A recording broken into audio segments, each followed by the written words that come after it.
Não julgues para que não seja julgado.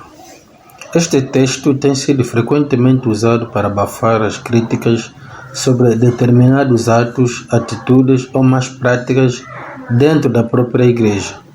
O texto completo diz assim: não julguem para que vocês não sejam julgados, pois da mesma forma que julgarem, vocês serão julgados, e a medida que usarem também será usada para medir vocês. Porque você repara no cisco que está no olho do seu irmão e não se dá conta da viga que está em seu próprio olho. Como você pode dizer ao seu irmão: deixe-me tirar o cisco no seu olho, quando há uma viga no seu? Hipócrita, tire primeiro a viga do seu olho, e então você verá claramente para tirar o cisco do olho do seu irmão. Não deem o que é sagrado aos cães, nem atirem suas pérolas aos porcos.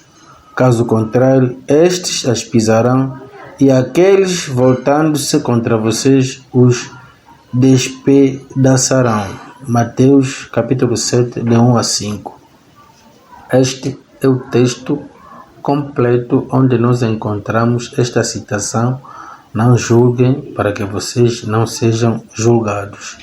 Conforme nós notamos, o contexto é bem amplo, e que, se nós analisarmos este texto ou este verso de uma forma isolada, ela perde, ou ele, o texto neste caso, esta passagem, se for analisada de forma isolada, perde sentido. Esta passagem deve ser entendida no sentido de fazer um reparo sobre um determinado erro, e não de proibição de julgar, sob pena de sermos julgados quando o Senhor vir. Porque senão é caso para perguntar, no final, na segunda vinda de Jesus, haverá ou não julgamento para todos? Sim, haverá. Para quais? Para os que não julgavam aos faltosos, ou para todos? A Bíblia responde: seremos julgados pelo que fizemos ao próximo, a nós mesmos e a Cristo. Não escaparemos em nada. Cada um de nós receberá a recompensa sobre cada feito, porque é necessário que todos nós sejamos manifestos diante do tribunal de Cristo, para que cada um receba o que fez por meio do corpo, segundo o qual praticou o bem ou o mal. 2 Coríntios capítulo 5, verso 10.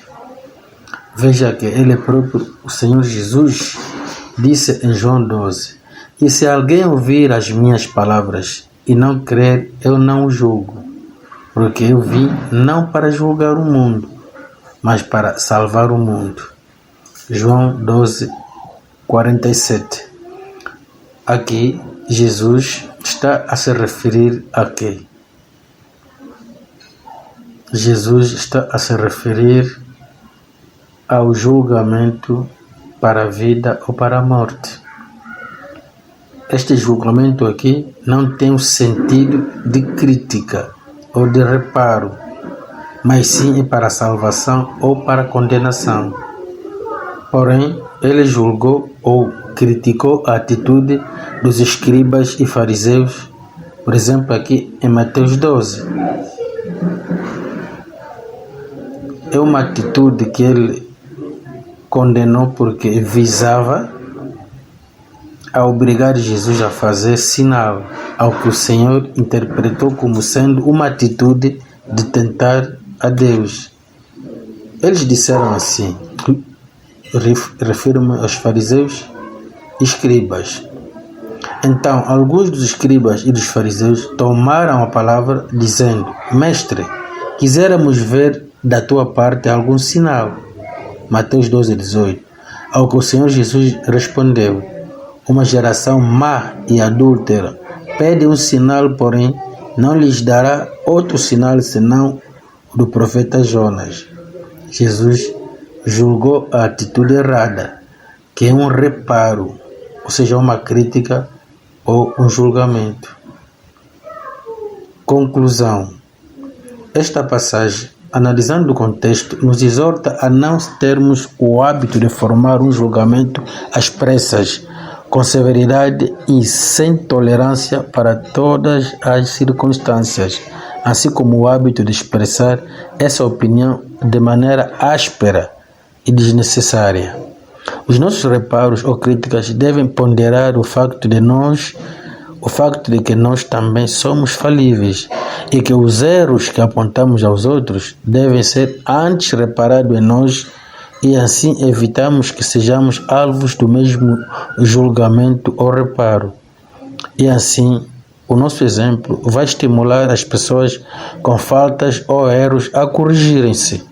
Esta passagem não nos proíbe julgar, ou seja, não nos proíbe tecer críticas ou reparos, mas devem ser construtivas e tolerantes em algumas circunstâncias.